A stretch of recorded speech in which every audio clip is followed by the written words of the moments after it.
Yeah, man. A Jamaica land we are talking about, you know, man. The land of Bob Marley, Marcus Garvey, man like Michael Manley, you know. You remember Buster Manti, Taki, Nani. A whole heap of great people, man. And listen, at the Rastaman land, yeah, man, may I tell you, a whole heap of thing, a whole heap of struggle the Jamaican people them go through. All back in the 60s, you remember, with all the struggle, with all the independence. People like call Miss, you know, Miss Lou. You remember Miss Lou, Rani, Mass Rani, you know. Whole heap of influential Jamaican people. And now the English visa come in, which is welcome like to Jamaica. Jamaica is a passionate place, and this is David Chen, your true passion for paradise, giving to you another vision of our Caribbean connection. David Chen, your true passion for paradise. Tune in and watch this. Jamaica. All our tours are based on the use of professional tour guides, relating the history, the culture, the nuances of the Jamaican people and its lifestyles.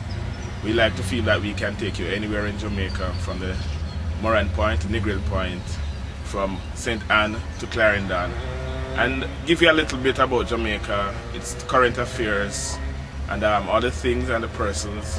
Nice young lady going by there smiling. People like that. Good morning. The good morning we get when we come to this park to take people around and show off our heritage here, and the pride we feel about our national heroes. One of the few countries that have a facility like this that enshrines our national heroes, that we can come and feel proud about them. We feel proud about the Jamaican identity, which has now gone international, and we like to give people a feel of what they understand and know about it, and what we want to give them a different understanding of it when they come to Jamaica. We are proud that we have reached a point where in a very short time Jamaica will see an advent of the new kind of professional tour guiding services that will be offered to our clients from across the world. This is National Heroes Park, the entrance to it. What you have here is three. You have the Hero Circle, which is a road outside, the Heroes Park, which is on the inside, and in the walled off area you have the National Hero Shrine, where all of the national heroes are honored in that area. To the north of it is the National Cemetery, where prime ministers and people of import are buried.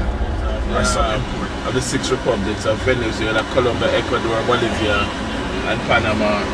But while he was in exile from Bolivia, and while here, he wrote what was called the Jamaican letters to the European government, seeking help for his war of independence in the South American countries. And so it was through those letters that he got funding and arms to go back to finish his liberation struggles. And that statue was donated by the government of Venezuela as an appreciation for what the role he played in allowing him to fight for the freedom of the republics in South America. One or two persons who were looking for black rights and that kind of thing, but Marcus Garvey realized that there needed to be a comprehensive movement that would bring together all black people all over the world. And one of the vehicles he used was the UNIA, the Universal Negro Improvement Association, of which a lot of people ridicule him about because of the word Negro in it. But the whole concept was that people of African descent all over the world should unite, even if they were in the diaspora, by trading with each other, having political and military contacts, and forming their own kinds of government, and not relying on the white man or whosoever else to form their own destiny. Of course, that scared the rest of the white establishment, and they had to bring him down. He was arrested, framed, jailed, imprisoned, and deported back to Jamaica. Even when he came back to Jamaica and was accepted by some people here, he left Jamaica and went back and eventually died in England, as I like to tell people, of a broken heart, although they say it's a heart attack, but I like to say it's a broken heart because of the word that he had to make him a national hero. And then the Jamaican government, realizing that this was very important, decided they want him to make a national hero. And the story we can tell you later of how that transpired legally, but his remains were brought back here in 1964. He was the first one who was named a national hero and reinterred right here. His work continues to reflect around the world because all the people, Malcolm X, Martin Luther King, Nkrumah, Julius Nyerere, they all studied his works. They all based their works on the struggle, even if they didn't agree with his policy about repatriation back to Africa. But it was a good strategy to tell the white man, either allow us to live with you in harmony or send us back to Africa and you leave Africa, which they wouldn't, because Africa is the greatest mineral wealth anywhere in the world. Right? And he recognized that, and he used that as a springboard against their thinking about integrating the black man in their society. What they say about the ladies, they will stand shoulder to shoulder with the men and stand out in the end. And so our lone national heroine, where her shrine shows us what she used, her bang, the wind frames of freedom, the cauldron, the legendary cauldron that she used to keep the invading forces out of our territory.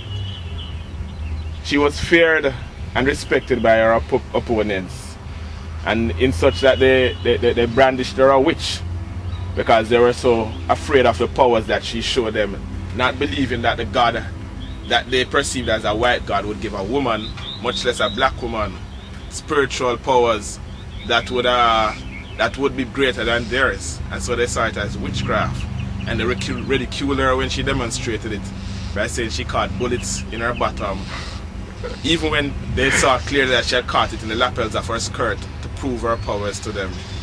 But this is the kind of fear she engendered in them. She never signed a peace treaty with them herself. Her brothers did, because she understood the trickery that was involved in a language that they neither could write or speak, and that was only told to them what it was. And history has proven her right.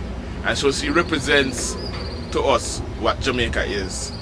Always and will always be the woman who is a leader, even when she's not sitting at the head of the table. She carries us on her back.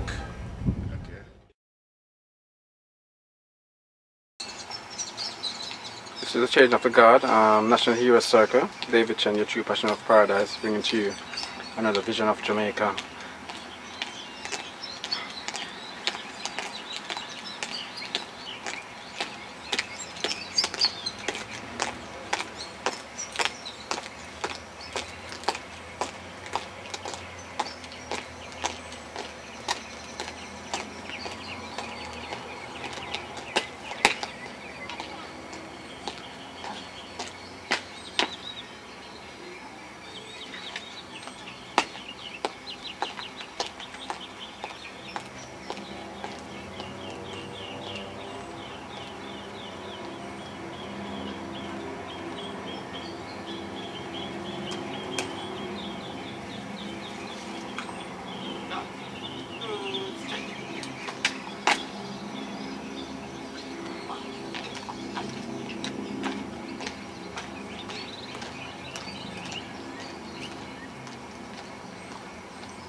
ceremony they do every hour from 8 until 6 o'clock in the evening.